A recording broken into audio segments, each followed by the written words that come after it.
Hey guys, my name is Mike and I'm a family history researcher, and I've got a question for you. Are you curious about your family history and you'd like to look into it but you don't really know where to start? Well, don't worry, you're not alone. You and many other people like yourself find yourself stumped by where to begin on family history research. So today I'm going to share with you my top 5 tips for beginning family history research so that you can find the answers to the questions that you'd like to know. What is it you want to know? Would it be a lost ancestor, or a place where your family came from, maybe a wedding date, a birth date even? The reason we ask specific questions is because we need specific answers. Like most sciences, genealogy requires lots of research.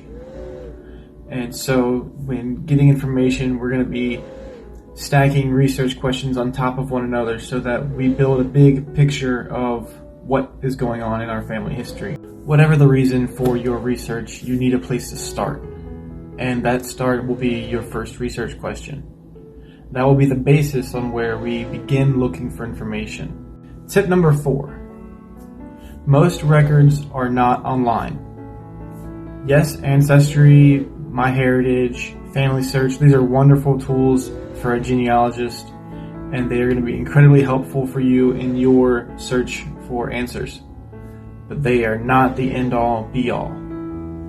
Lots of records, lots of information are found all over the place in the physical world that you can't get online. And if you want to do your due diligence in your quest for knowledge, you're going to have to get familiar with your local resources, the places around you that are going to hold information about the people who came before you. Places like libraries, courts, cemeteries. These places are gold mines. Archives. You're going to love them. They're going to be your best friend. Let's start with libraries. Libraries are wonderful. Not only can you share information from books and other media sources from library to library, but they also often have their own dedicated genealogy sections or local history sections where you can find information not only about where your family lived, when did they live there, who were their neighbors, what did the town look like at the time where they lived there. You can find all these books on information in libraries, and they are invaluable. Now, county courts. These places carry all kinds of vital records: birth certificates, death certificates, marriage licenses, land deeds, court documents. These places hold lots of important information that are easily searched through, usually alphabetically. For my hometown, they're alphabetized, and it's super easy to look through. Even if the pages are really old and scribbled in handwriting that's really hard to read in modern times, it's still a wonderful place to look for information. I've got a ton of information just from the vital records provided by the courthouse. And that brings us to cemeteries. Cemeteries, creepy or not, can provide a genealogist with lots of important information about a person, including vital records like birth and death date, cause of death sometimes located on the funeral card, lots of other vital information on the funeral record itself. Having worked at a cemetery myself, I can assure you that there is plenty of information on a death record to help in research. And not only that, there's an added caveat of actually knowing where your relative is buried so that you can visit them later if you'd like to. I didn't mention this one earlier, but churches, especially Catholic churches, they hold usually lists of who was in their parishes, when they were there, lots of great information for your family. And that brings us to tip number 3. Keep a research log. My God, I did not do this when I started, and I regret it. Keep a research log. A research log is a folder or some kind of record of the research that you've already done so that you don't have to go do it again later. I didn't do this when I started my family tree, and I've had to go back and look for records 2 or 3 times because I did not remember where I found them at. Keep a research log and cite them. Cite the sources.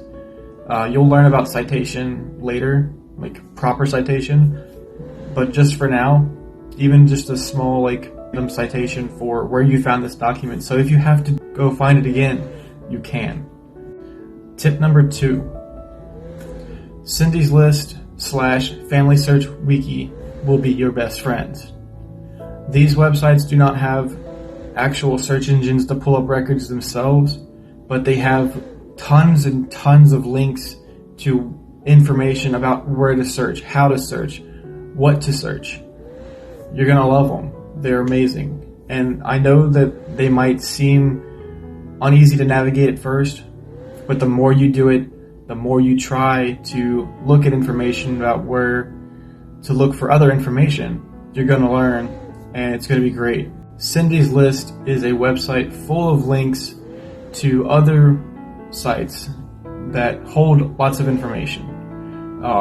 They'll help you find links to places to look for immigration records or marriage records or burial records or occupational records. Cindy's List has it all. All of it. It's there. FamilySearch Wiki has lots of information about different locales and the histories of these places. You can look by country, by city, where to look for information for different types of ancestor. If you have German ancestry or Irish ancestry or Russian ancestry, you can look on the wiki and you will find ways to search for that. You'll find information about the history of those places. It's wonderful. And the best part is both of these two sites, they're completely free to use. Anyone can use them. My number 1 tip for starting genealogical research is starting with your currently living relatives. Even if you don't like them, even if they don't like you, talk to them, because once they're gone, and their stories are gone too. And the ones who came before you are the ones who have the memories of the people you might be looking for, or they had memories of the people who told them about the people you're looking for. Record all their stories.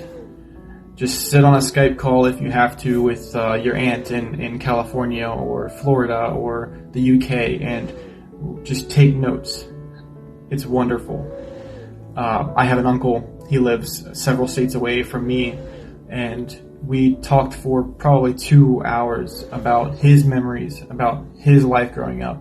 And I've gained loads of impressive information about both of my grandparents, my great-grandparents, my cousins and second cousins. It's wonderful, and you're going to have stories to last a lifetime. Collect pictures, relics, heirlooms. Collect anything that you can and keep them safe. Protect them, hold on to them, because your family history is your family history. This step is especially important, I've realized myself, because when I was just starting family history, I had already lost both of my grandparents, and I couldn't ask them for information. I had already lost my father, and I couldn't ask him for information. I had to find it the hard way through uncles and relatives that I haven't talked to in years. I had to go looking for it myself on these websites I've told you about through the steps that I've mentioned earlier in the video. This is a very important step. If you still have relatives, get information from them. That is the place to start. Well guys, that is going to wrap up my video on my top 5 tips for genealogical research. I hope you enjoyed the video, and if you would like to see my next video about what the census tells you that you might not realize, please make sure to subscribe and hit the bell icon so that you can keep up to date with all my videos. And before I go, I just have a parting question. What got you interested in your family history? Leave a comment down below and I'll check it out. Thank you guys and have a good day.